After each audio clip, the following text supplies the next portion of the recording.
I lived in Washington State, and at the time that this happened, I lived with my parents in our small remote house. It was about 20 minutes from the nearest town, and our neighbors were half a mile in each direction. This isn't uncommon here, as it's mostly vast forest landscape all throughout with the small towns here and there and a couple of the big cities. Anyways, I grew up in that house my whole life. It was used to the isolated nature of it, so it never really made me nervous or anything. But this time incident that happened when I was 14 made me terrified of our location. It was spring break and my parents that planned a trip to Florida, and we were supposed to leave for the airport on Sunday morning.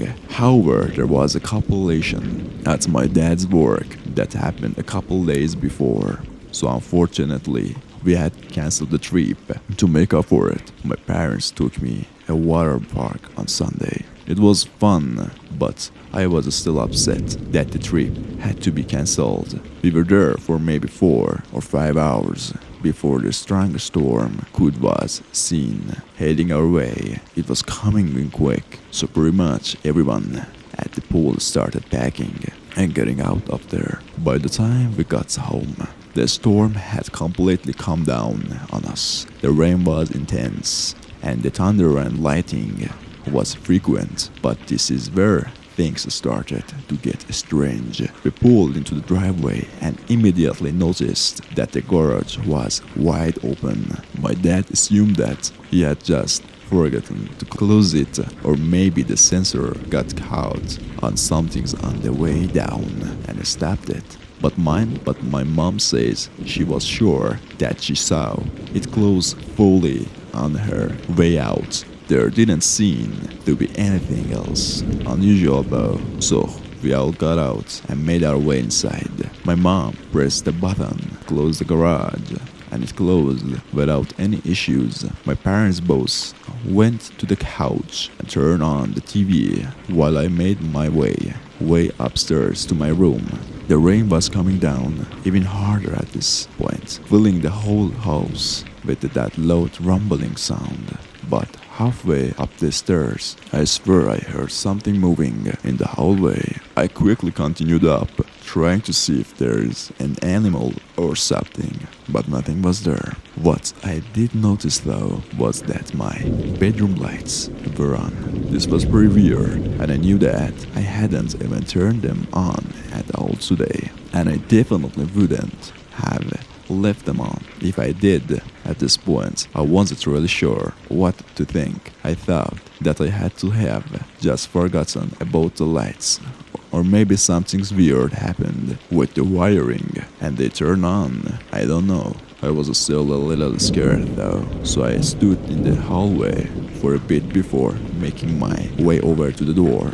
Standing right outside my room, I listened, trying to make sure it was safe before entering. A few moments of silence go by before I hear something shuffling around. It was very faint and quiet, though, as if it were a small rodent moving between boxes. I cracked the door open, figuring I was gonna see a rat or something running around, but I didn't see anything at first glance. I entered and closed the door behind me. My room actually looked completely normal and untouched. Usually when an animal or something gets into the house, there is clear signs of means being made by them.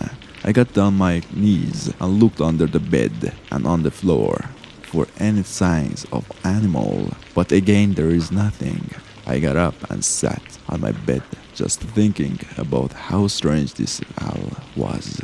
But as I sat there, collecting my thoughts, a shadow quickly moved across the bottom of my bedroom door. For out in the hallway, my heart stopped for a moment, terrified, as I could tell by the size of the shadow that it was definitely a person. I instantly stood up from my bed, trying to think what to do as I was pretty much trapped in my room.